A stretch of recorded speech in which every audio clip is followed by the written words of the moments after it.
Hello, everyone, and welcome. My name is Yana, and thank you for joining me today. This session is part of teachers' training program at Rehan School Online Academy. One of our learning activities is to have meaningful conversation with AI and explore how these tools can support education in some wise and responsible way. I'm still learning myself, so today's session isn't about teaching you. I don't have all the answers, but I would like to learn together with you. And we will explore what makes a good conversation with AI, and hopefully, I will ask some deep, meaningful questions. So let's see. At Rehan School, we encourage both students and teachers to stay curious, keep experimenting, and never stop learning. AI is becoming part of our everyday lives, and it's important to know how to use it wisely and have this critical thinking exercised. Uh, Today conversation, I hope it will give you some ideas. Today's topic is the future of work, remote jobs, and I want to treat it a little bit different. And we usually say, "Oh, remote jobs, it's work from home. It's really about freedom, right?" And we sell it as freedom, but is it really just about that? Isn't it about control as well and disruption? So for me, remote jobs is not just a job trend, but it is a test of power, technology, human health, social trust, and who gets to matter in the future economics. And also, remote jobs or remote work is not really the future anymore. It is already here. The internet, digital tools, video calls, AI, global platforms have already changed how millions of people work. And during the pandemic, COVID-19, the world suddenly understood that we don't need offices every day anymore. But the questions are people truly ready for remote work mentally, socially, physically, and economically? Are governments ready for a world where work crosses borders faster than laws can follow? Are schools ready and preparing students for for this different reality? And most importantly, who will benefit from this new system? Ordinary people, companies that owns the platforms and algorithms, AIs, data centers, because remote jobs can create freedom, yes, but they can also create isolation, insecurity, surveillance, and some also new kind of inequality. And the I think that's already here. We have to deal with that. So, yeah, who controls the future of work? People, governments, or technology companies? So let's begin. Today's session is with ChatGPT, supposed to be with ChatGPT, and I will give it the first prompt.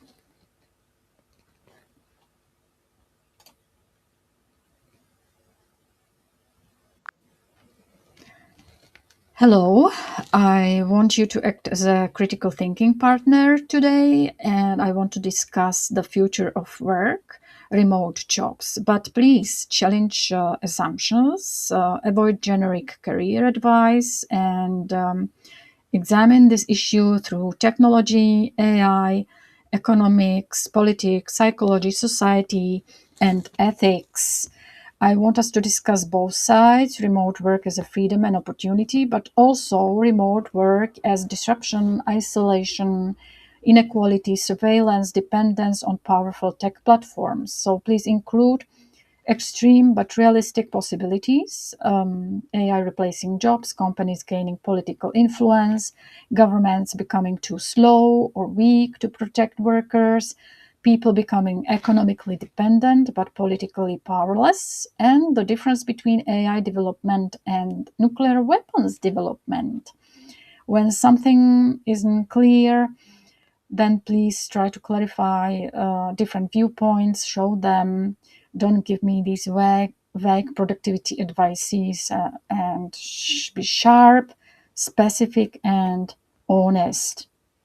So, my first question for you is remote work, freedom or new dependency? Because remote work is often sold as freedom, work from anywhere, choose all your hours, escape the office, right? But is it really freedom if workers depend on platforms, algorithms, ratings, unstable contracts, global competition?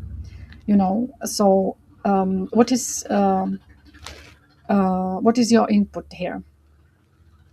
I'd say it's a double-edged sword. On one side, yes, remote work does offer autonomy. You skip commutes, you can structure your day, and theoretically you can work from anywhere. But that freedom is contingent on a few fragile factors. Many remote workers rely on platform-based gig work or contract work, where algorithms decide your visibility and ratings decide your livelihood. You're free only as long as the system wants you. Unstable contracts and fierce global competition can drive down wages, leaving you in a constant hustle mode. And don't forget surveillance. Many companies use monitoring tools, so your freedom might feel more like a digital panopticon.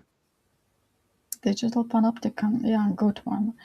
So, remote work is not really a future, it's already here. Many people still talk about remote jobs as something futuristic, but the infrastructure already exists, right? So, AI tools, cloud workspaces, and so on and so on. Is it outdated to call remote work the future when it's already part of our present? And what does this say about schools, governments, and societies that still are preparing people mainly for traditional office jobs? You're absolutely right. Calling remote work the future is almost like calling smartphones futuristic when we've been using them for over a decade. If schools or governments still treat office bound careers as the baseline, it reveals a lag in adapting to how work has already shifted. It suggests that institutions are preparing people for a world that's already fading. In practical terms, it means there's a gap between the skills we teach and the flexibility, digital fluency, and self management people actually need. The risk is that institutions keep producing workers for yesterday's economy, leaving them vulnerable and playing catch up. Yeah, that's what I said, but can you add something new for me? Here's something sharper. If we're honest, the persistence of traditional office preparation might reflect power structures. Physical presence equals control. Managers see employees, governments see workers in their jurisdictions. Remote work dissolves those boundaries. Suddenly, a company in San Francisco can hire someone in Manila, and that person might have few protections. Societies clinging to old models may be trying to preserve control over taxation, over workforce organization. So when we say remote work is the present, we're also saying these power dynamics are shifting now, and not everyone is ready to give up that control. Okay, before I ask you a follow-up question to this, I would like to ask, are humans biologically ready actually for digital work? Yes, we say remote work saves time, travel time. It can also mean like more sitting, less movement, weaker social contact, blurred boundaries, screen fatigue. So, are our bodies and brains truly adapted for long term digital work? What are psychological and physical risks of working mostly through screens? Biologically, we evolved for movement, face-to-face interaction, and varied stimuli. Extended screen-based work runs counter to some of those instincts. Psychologically, isolation and lack of nonverbal cues can lead to loneliness or miscommunication. Physically, prolonged sitting means poorer circulation, posture issues, and increased risk of chronic conditions. Screen fatigue can impair sleep and focus. While humans can adapt, it's more about designing work to fit human needs, regular movement, balanced social contact, clear work-life boundaries, rather than assuming we're perfectly wired for this digital shift. So far, we're playing catch-up in terms of protecting mental and physical well-being.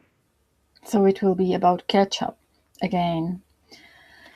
Did social media prove we are not ready?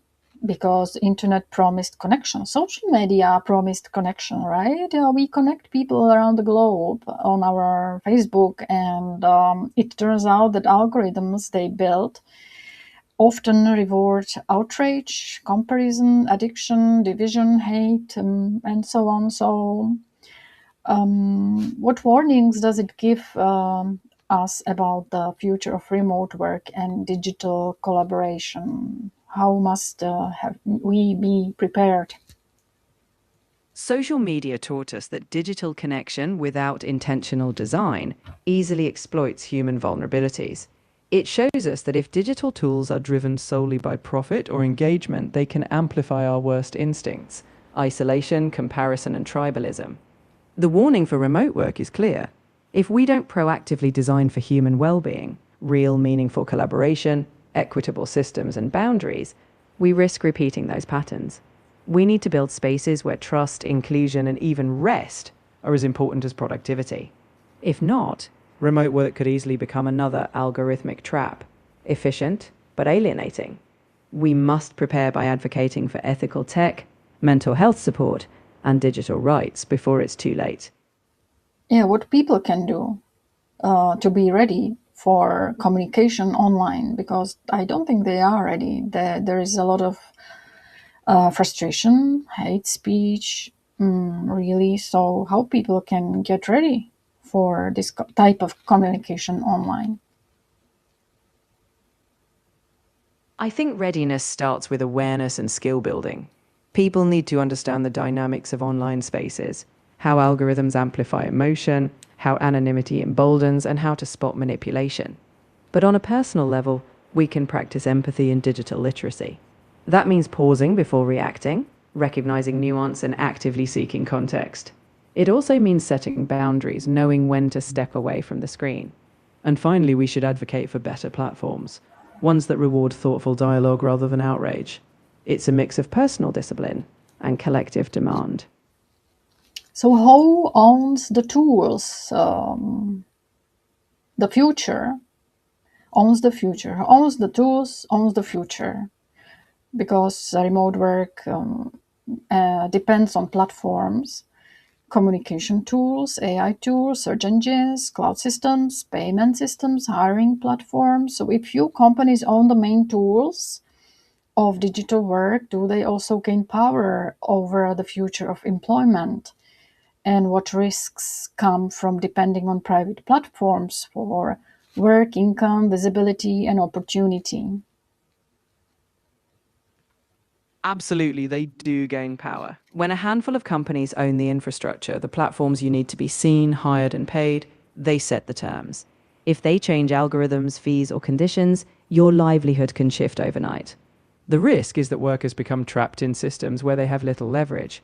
It could suppress wages, force constant self marketing, and reduce job security. It also limits whose voices are heard. The antidote: pushing for a balance: public digital infrastructure, worker cooperatives, stronger labor laws, and fostering multiple competing platforms. Without checks, whoever owns the tools can decide who works, how, and for how much. Who then will be accountable? Companies can release AI tools that automate work, reduce teams, reshape industries. But when people lose jobs, responsibility often becomes vague. So, if AI system disrupts millions of jobs, who should be accountable? The companies building them, the governments regulating them, or employees using them, employers, or these individuals, workers expected to reskill and just learn new skills. And it's just learn new skills is ethical answer actually. Accountability shouldn't be vague, but shared. Companies building AI hold responsibility because they profit from disruption. They must invest in mitigation, whether that's retraining programs or shared prosperity models. Governments are accountable for anticipating and regulating these shifts, ensuring safety nets and fair transitions. Employers must support their workforce rather than simply shedding staff. And workers do have a role in adaptability, but it's not ethical to place all responsibility on individuals. The ethical answer is shared accountability.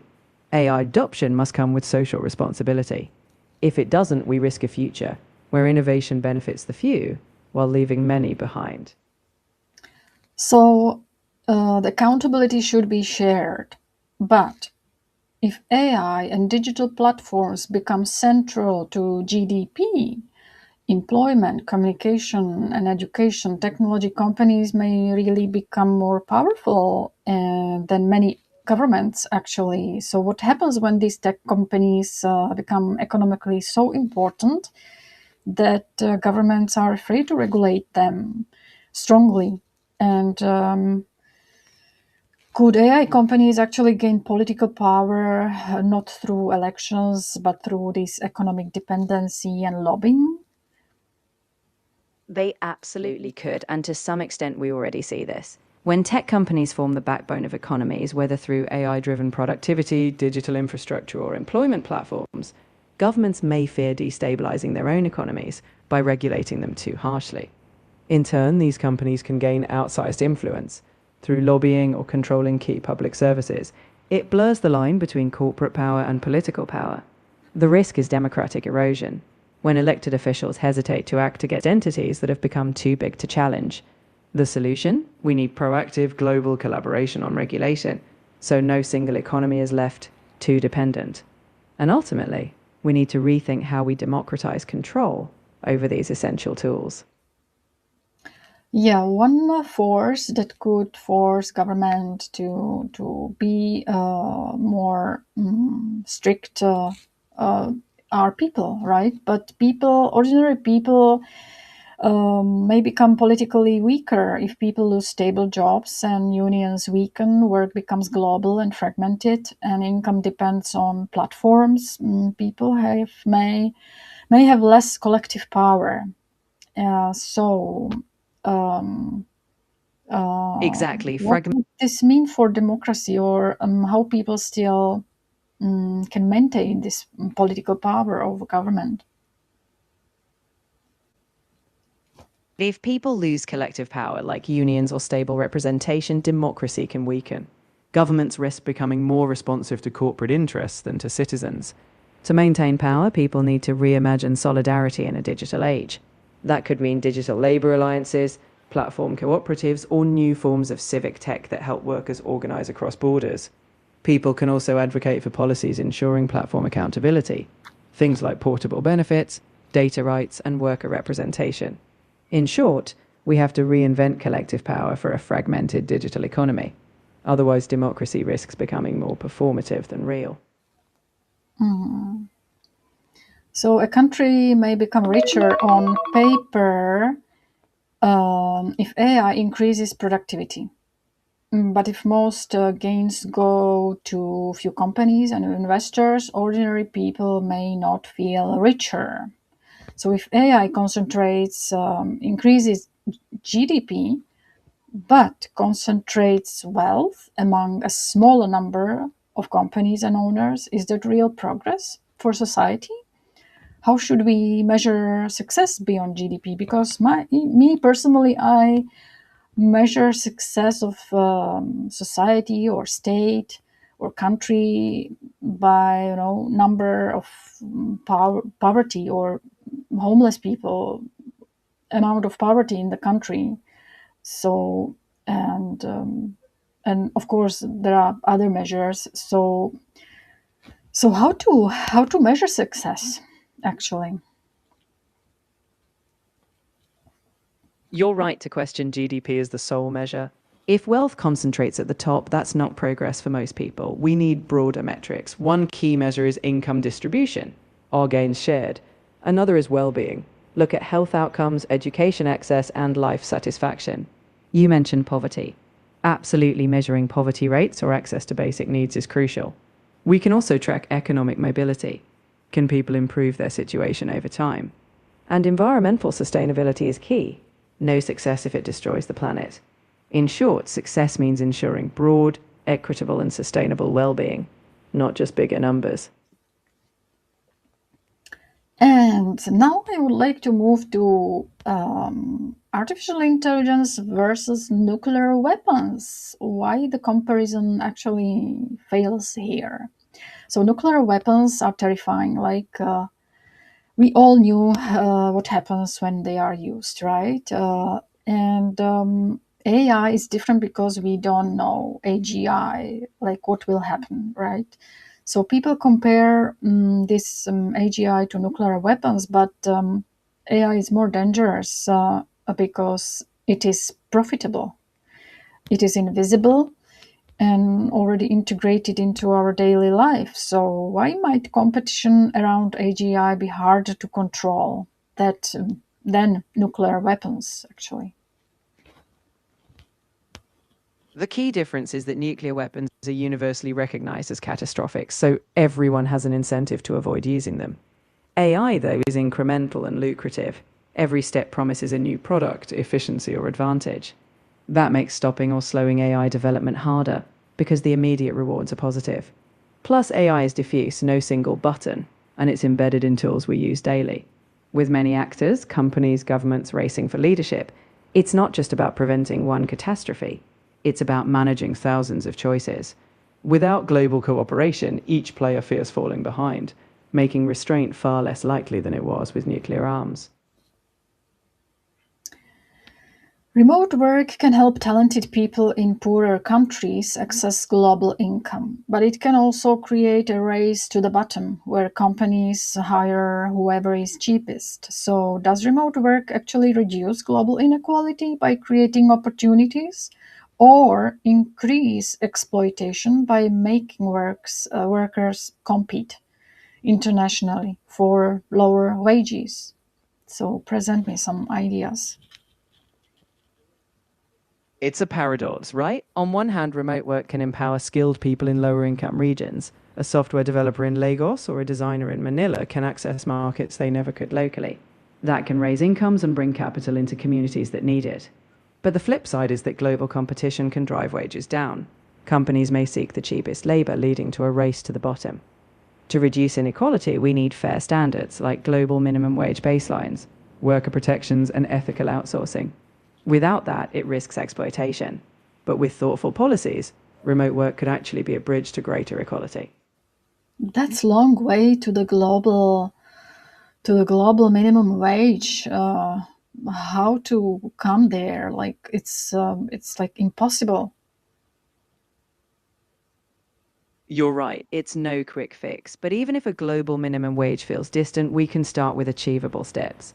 For instance, countries can collaborate on fair labor standards for remote contracts, ensuring baseline protections. Platforms that connect workers globally could be held to transparent pay rules, and workers themselves can form cross border alliances to demand fair treatment. It's not about a perfect global law tomorrow, but building momentum. One region, one agreement, one platform at a time. Progress happens in increments. Education and schools.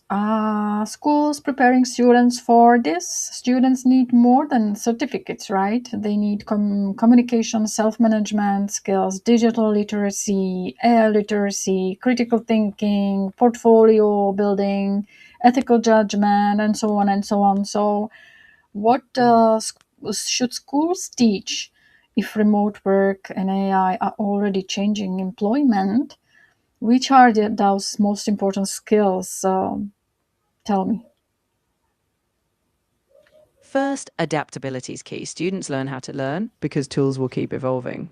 Second, critical thinking. Being able to assess information, whether from an AI or elsewhere, is vital. Third, digital fluency. Understanding not just how to use technology, but how it shapes society. Next, communication, both written and spoken, in diverse digital environments. Self management and resilience, because remote work demands discipline. Ethical reasoning to navigate AI's impacts. And don't forget collaboration, working across cultures and time zones. In short, the skills that help students adapt, think critically, and work ethically will be their strongest assets. Remote work can create trust. right? But it can also create digital monitoring, screenshots, keyboard tracking, productivity scores, camera expectations. Could remote work actually become more controlling than office work because employers can monitor workers digitally? Where is that line between accountability and surveillance? The line is crossed when monitoring shifts from ensuring outcomes to controlling every action. Accountability focuses on results, like meeting deadlines or delivering quality work. Surveillance fixates on every keystroke or minute. Trust is built when workers have autonomy, flexibility in how they achieve goals. To maintain that balance, employers should be transparent: what they track, why they track it, and limit it to what's necessary. The principle? Monitor performance, not presence. Workers are adults, not machines. Oh, that's a wonderful question. And wonderful answer. The mental health cost. Working from home can be comfortable, right? But it can also make people lonely, invisible, always. You have to be always available many times. What are these mental health risks of remote work, especially for young people who may miss some mentorship, some learning, social learning, right? We are still new in remote jobs. And they might miss this real human connection. One big risk is isolation. Without a bustling office, young workers may miss out on organic mentorship, those casual, over the shoulder moments. It can also blur boundaries. When your home is your office, it's hard to switch off, leading to burnout. There's also the always on pressure, feeling you must constantly prove you're working. And for young people just starting out, missing social learning, reading the room, learning subtle dynamics, can slow growth. Remote work demands proactive connection, regular video calls with purpose, virtual mentorship, and intentional breaks. We need to design remote work not just for productivity, but for well being, especially for those just beginning. Wonderful. The real question: who designs that system? The future of work will not simply happen. It will be designed by companies, governments, schools, workers, technologies, how to navigate it so it doesn't just serve the profit, but it's fair. It starts with recognizing that everyone has a stake. Governments must step up, not just as regulators, but as active architects of fair labor policies. Workers need representation, whether through unions or new forms of collective action, to shape the terms of digital work. Schools must teach not only skills, but civic responsibility in a tech-driven world. And companies, while naturally seeking profit, need to embed ethics and long-term social impact into their design. Navigating fairness means constant negotiation, workers having a seat at the table, government setting guardrails, and tech being accountable to the societies it transforms.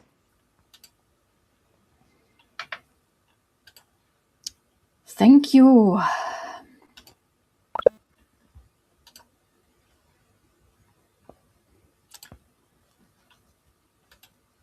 So, to me, it seems the future of work is not about choosing between office and remote job. Maybe the real question is whether work will become more human or more controlled. Remote work can open the doors. It can also connect talents across the borders, give people flexibility, create opportunities that were impossible before. But it can also isolate workers, weaken communities, increase surveillance, and make ordinary people dependent on systems they don't control. Artificial intelligence can help us work faster. Digital tools can connect us instantly. Platforms can create opportunity, but none of these tools automatically create fairness, and that's our responsibility. Because the future of work will not be decided only by technology, it will be decided by power: who owns the tools, who writes the rules, who gets protected, and who gets left behind. So The most important question is not can we work from anywhere, but can we build the future where people actually still matter and it's actually fair? Can we?